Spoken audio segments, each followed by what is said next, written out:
there's a concept that a man is automatically motivated towards the beginning of a relationship, that he will always be motivated. No, that goes away. Just as men have the idea that if a woman is happy in the beginning of the relationship, she will always be happy. No, she's not going to always be happy. So do you see how we have this completely unrealistic expectation that, oh my God, she's so happy. All I did is call her and I planned a date and she's so happy and I'm not even doing much at all. What if I do more? Then she'll be happy all the time times two, No, but we have this idea that if you're happy by what we did, that you'll always be happy. And women have the same mistake. It's the flip side. You expect us to be motivated.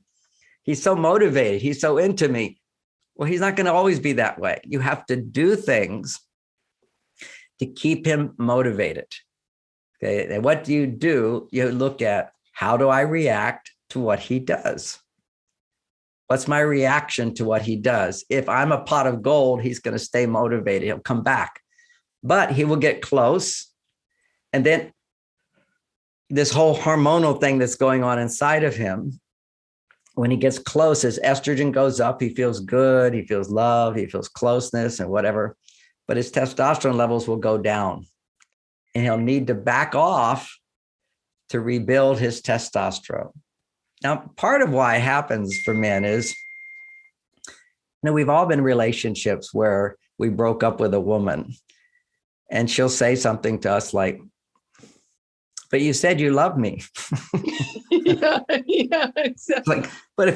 So love is a scary thing to men because we want to be heroes, right? We want to be heroes. Sometimes men just never call a woman back. And she thinks, why didn't he want to talk to me? Because he didn't want to hear how bad he is for saying no. Okay, so we want to look good. And of course she goes, you should have talked to me. And how could you do that? How dare you? But as long as I don't have to interact with that, I'll just move on. And a lot of times this happens where a man will be close and have a good time. His estrogen goes up and he may start to feel a lot of love and caring, and that scares him. Okay, it scares him because he goes, oh my gosh, she's getting attached to me. And what if I reject her? I don't want to hurt her.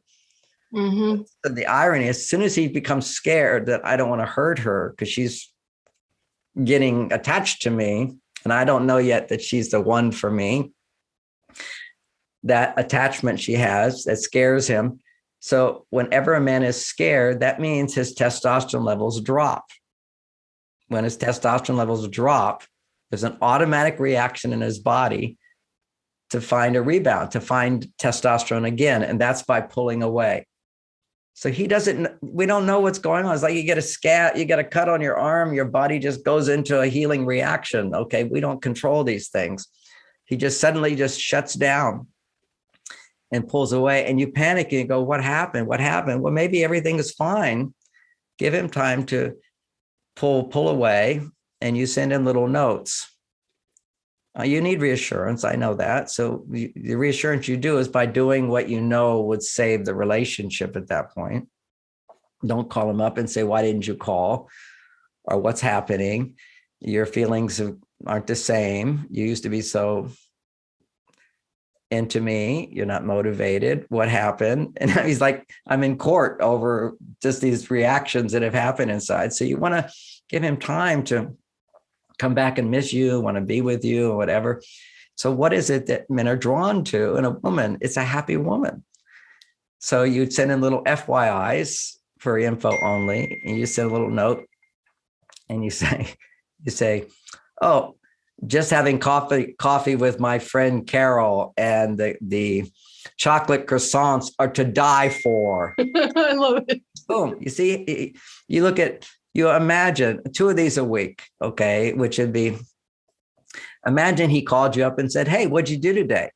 So you're just going to answer that question. And, my friend has a cousin with a pool. We went there having a drink, laying out under the sun. I feel like I'm in the Bahamas on vacation. What a life. So if I'm hearing it, what a woman is doing when a man pulls away is, first, we're not chasing after them. We're doing those things that reinforce our own well-being and our own happiness. And our communications are not communications calling him out or or saying, what happened? What's wrong? Blah, blah, blah. Putting him on the spot. Our communications are more like, here I am out here being happy and just kind of keeping in touch. That's kind of the vibe I got. It's a keeping in touch kind of modality. There's another type of little text you could send him. And you can also send pictures of you being happy too. Okay.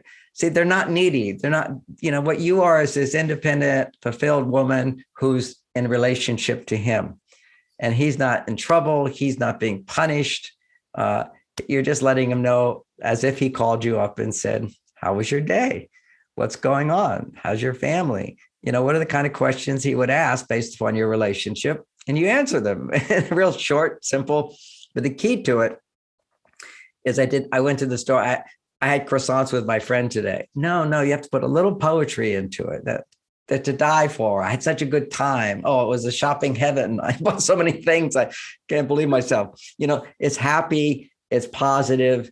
It's not needy. It's not unhappy. And sometimes women have this sort of primitive reaction that if I'm suffering, then you'll come to me.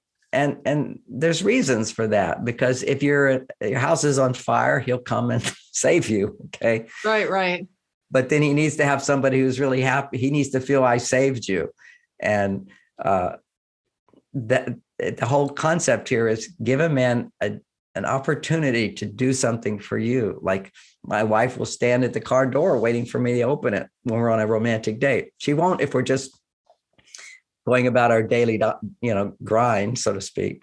But on a date, if she dresses up at all, she'll just go stand there and I go, oh yeah, open the door.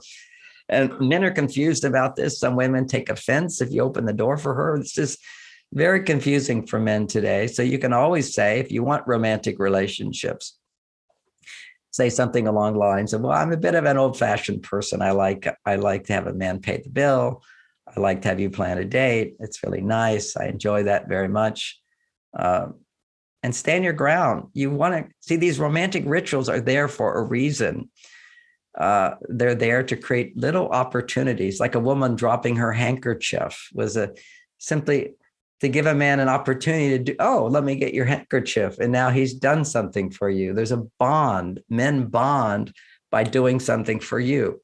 Now, as a woman, you know that to be the case, but you assume that if I do things for him, he will bond with me, and he won't. And he actually becomes less bonded to you. He becomes more passive. He becomes more on his female side. What we want men is more on their male side, not on their female side. And another part is don't put him in the friend zone, because you'll lose attraction for him by asking too many questions. We've talked about that before, which is it's more about you talking more and being really authentic. Authenticity is what makes you most attractive.